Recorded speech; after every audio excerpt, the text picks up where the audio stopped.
Good driving, the number one fundamental is your driving position. And when we talk about that, there are a few key things to consider. Number one, your sitting distance from the dashboard. The distance that you are from the dashboard should be positioned such that the knees are slightly bent even when depressing the brakes fully.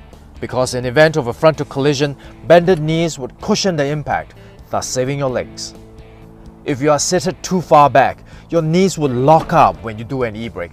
In the event of a frontal collision, your joints will get all the impact and they would have a very high chance of breaking. Number two, the inclination of your seat would determine how far your body would be from the steering wheel, and that would affect your arm position. If your elbows are locked, your arms would literally be limited when you try to avoid an accident. Not only will you not be able to move fast enough to steer away from danger, in the event of a collision, like the locked knees, the impact will likely cause injuries to your elbows and shoulders.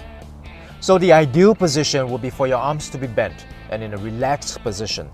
You will be able to steer freely and your arms would not obstruct each other when you try to do an evasive maneuver. So a good way would be, with your shoulders against the back of the seat, adjust it to a point where your wrists can hang comfortably over the steering wheel. Number three, the height of the steering wheel. Using your wrists as an initial guide, adjust the height of the steering wheel to a point where the cockpit is clearly visible. After that, our hands should be placed at the 3 and 9 o'clock position.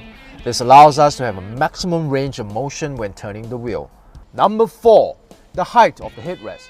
Many people have the impression that the headrest is for us to, rest our heads and relax when we drive. Yes, that's true, but the actual function of the headrest is actually to protect our necks from whiplash if our car gets hit from behind. When we suffer a real impact, our heads would snap backwards forcefully. If there is nothing to stop that sudden movement, we risk serious injuries to our neck. So the way to set it will be to adjust the height of your headrest until it is in line with the top of your head. In that way, it will deploy and cushion your head in the event of a rear collision. I believe no matter what kind of driver you are, this video can help all of us become safer drivers. So remember to